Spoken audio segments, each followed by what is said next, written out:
तपाईलाई अप्पर मुस्ताङमा फेरि पनि स्वागत छ। अप्पर मुस्ताङको नेचिङ भन्ने ठाउँमा 3950 को आइमा हुनुहुन्छ है तपाईहरु। तलबाट आउँदाखेरि तपाईलाई गाह्रो साह्रो केही टाउको दुख्ने केही गाह्रो भएर छैन नि हैन। यहाँबाट जान चाहिँ अझै गाह्रो हुन सक्छ क्या। अब चाहिँ 14 किलोमिटर 46 को हाइटमा पुग्नुहुन्छ तपाईहरु। 46 को हाइटमा पुग्नुहुन्छ। त्यसकारण यहाँ गाह्रो भएको मान्छेले चाहिँ माथि जाँदा अझै गाह्रो हुन सक्छ क्या। हाइ लाग्ने समस्या हुन्छ, बान्टा हुन्छ, त्यो रिङ्गटा लाग्छ, त्यस्तो हुन्छ क्या।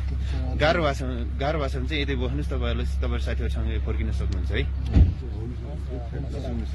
गाह्रो भएको छैन भने चाहिँ जानुस्।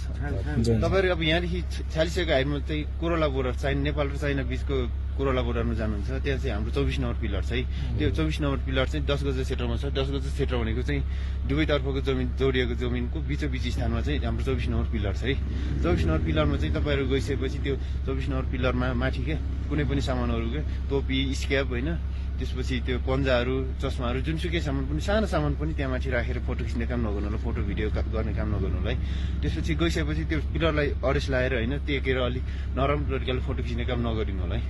त्यो चाहिँ गर्न अलि अलाउ छैन क्या। नजिक गएर मात्रै हजुर त्यसको साइडमा बसेर चाहिँ त्यो 24 नम्बर पिलर देखिने गरी फोटो खिच्न पाउनु भयो। तर त्यसलाई अरेस्ट लाएर टेकेर अलि फोटो खिच्न पाउनु है। त्यो चाहिँ त्यहाँ गइसकेपछि चाहिँ के छ भन्दा हाम्रो पिलरदेखि अगाडि त्यो कार्यतार छैन। कार्यतारतिर धेरै अगाडि नगइदिनु होला है।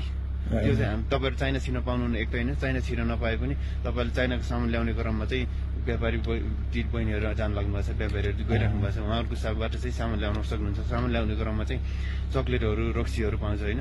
त्यो सामानहरु थोरै सामान ल्याउनु होला। यहाँबाट कसैलाई लगेर बिक्री गर्छु भन्ने हिसाबले नलग्नु होला है। त्यही नै हो। अरु स्वास्थ्यको ख्याल गर्नु होला। Thank you.